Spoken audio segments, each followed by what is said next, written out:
улсын их хурлын дарга амар баясгалан 16-ны өдөр телевизээр тов тодорхой хэлсэн. Энэ бол юу гэхээр үндсэн хууль зөрчсөн үйл ажиллагаа явуулж байгаа шууд баригдчихж байгаа байхгүй. Өөрөөр хэлбэл нөгөө жинхэнэ хэрэг дээр баригдана гэдэг нэг үг өгдөг штэ тийм ээ манайх нь. Тэгээ хэрэг дээр үйлдэл дээрээ гэж үйлдэл дээрээ тий үйлдэл дээр баригдж байдаг хүн гэж юу гэдгийг тэр чи гэж бас ярьдаг тийм ээ. Энэ бол яг үйлдэл дээрээ баригдчихсан. Тэр нь бол тэгээд тэр нь бол одоо улсын их хурлын одоо байнгын хорооны хуралдаа нэг зохион байгуулж байгаа тэр байдал дээр ингээд бүгд харагдсан байхгүй.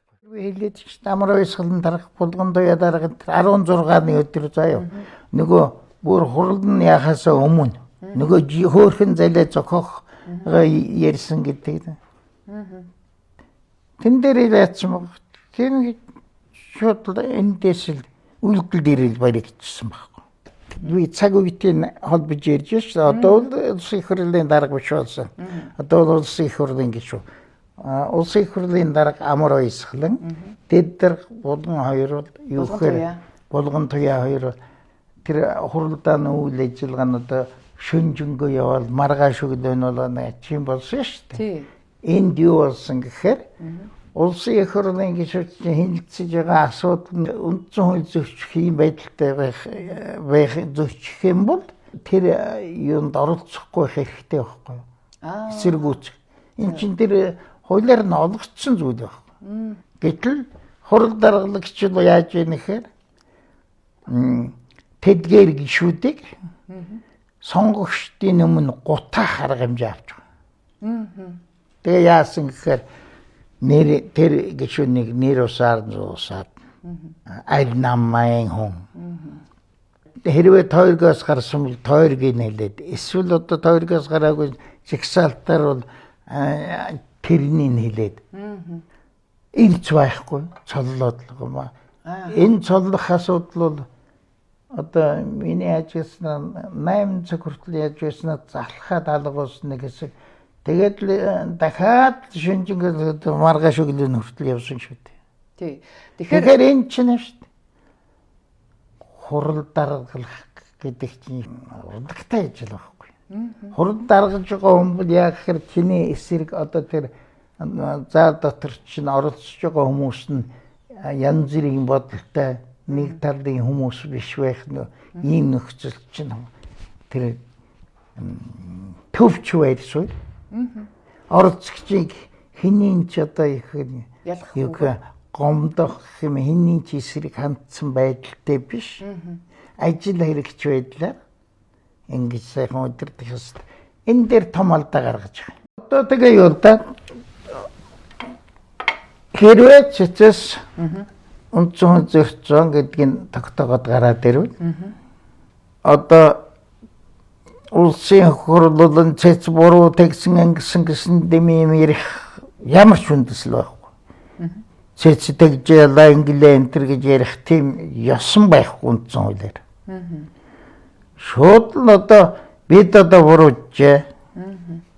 Бид юу одоо тэнд холбогдож байгаа хүн тийм жишээлбэл булган туяа амар баясгалан ч юм уу тэр юунд норж байгаа хүмүүс одоо хэдэн буруучжээ гэдэг.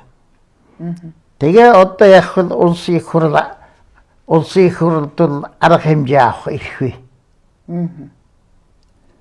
Наанд ч одоо санал хурааж шийднэ л дээ энэ дээр бол улсын их хурл тийм эрхтэй.